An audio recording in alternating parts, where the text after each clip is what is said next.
Halo semuanya, Arya di sini.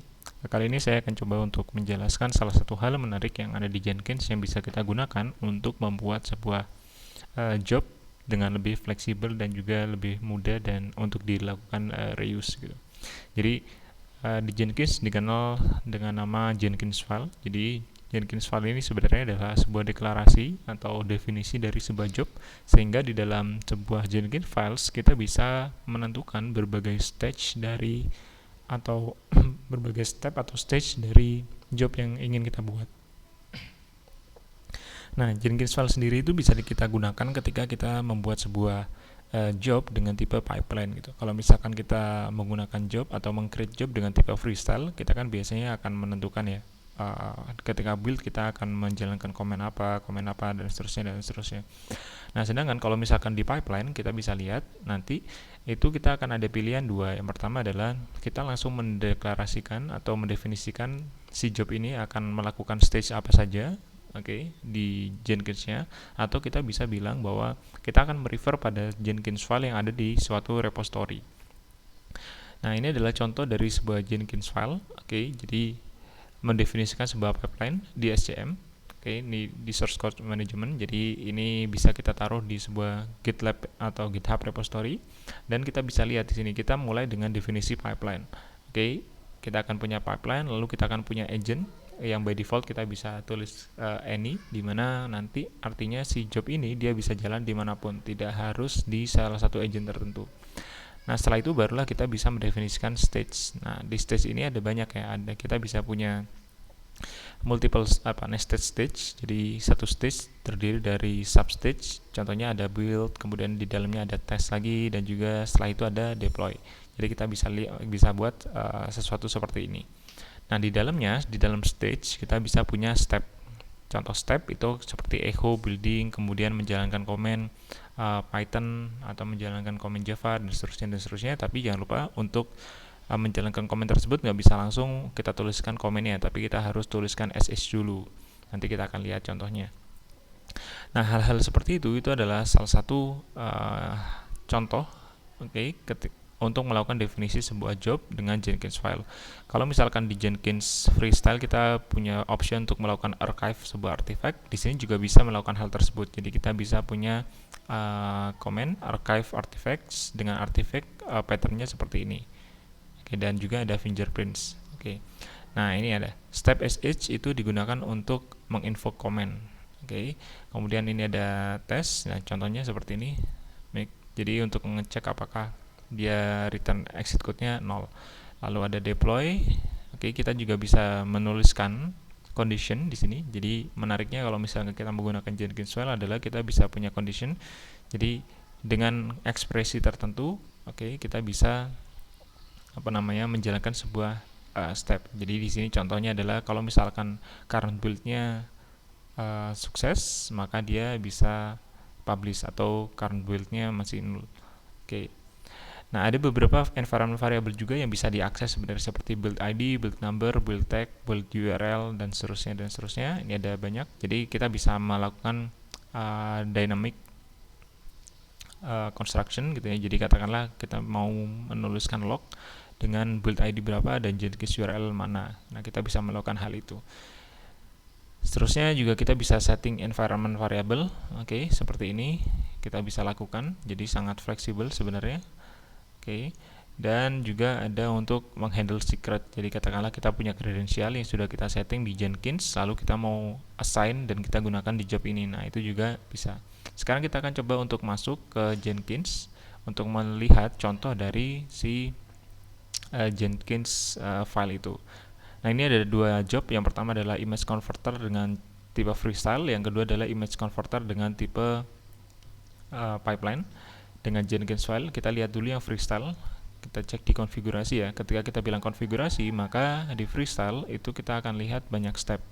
Kita bisa lihat di sini ada untuk melakukan instalasi package, kemudian akan membuat zip seperti itu.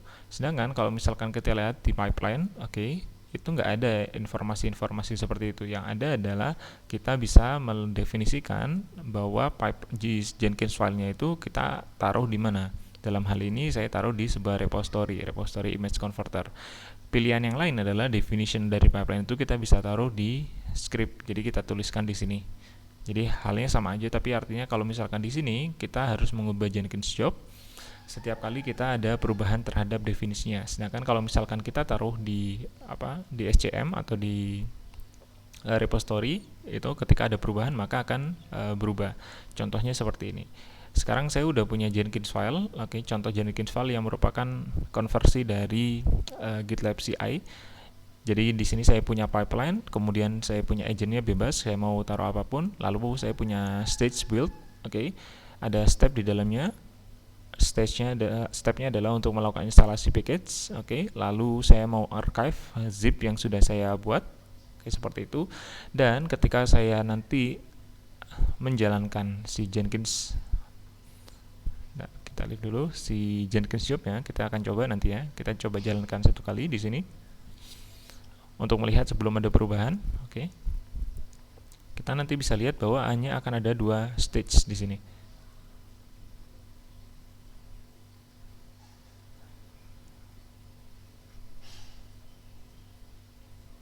Oke, nah ini hanya ada 2 stage. Kita bisa back dulu dan kita lihat di pipeline step.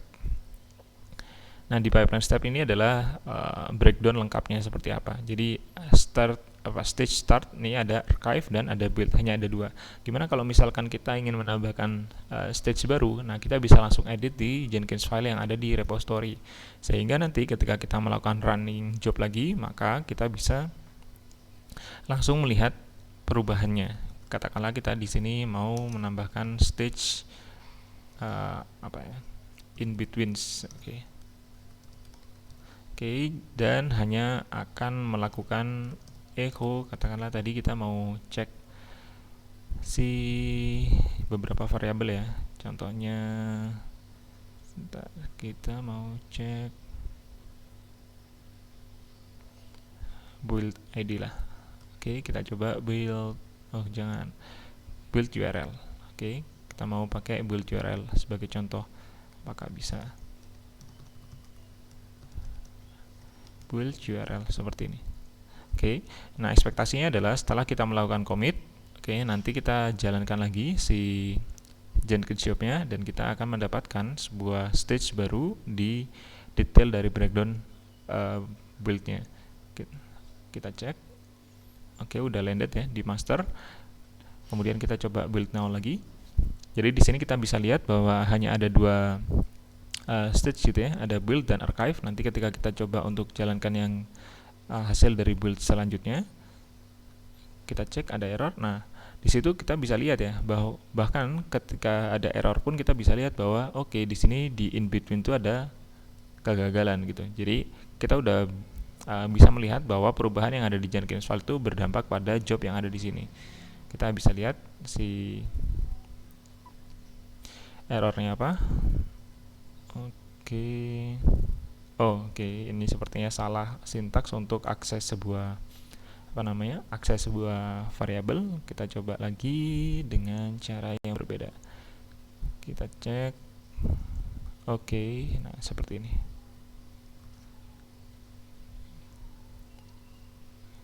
Kita coba lagi build ID. Build URL. Contoh kita lihat. Betul.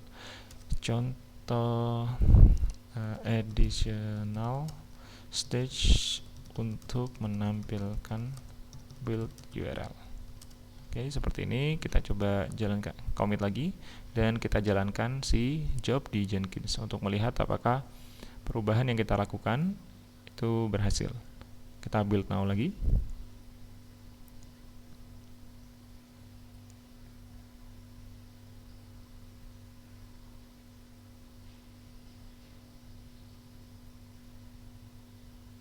Kita bisa lihat sekarang baik build, in between dan juga archive itu sukses. Jadi masing-masing sudah bisa dijalankan dengan sempurna dan kita bisa lihat bahwa stage yang ada di sini sekarang bukan hanya 2 tapi 3 sesuai dengan definisi yang sudah kita buat di Jenkins file.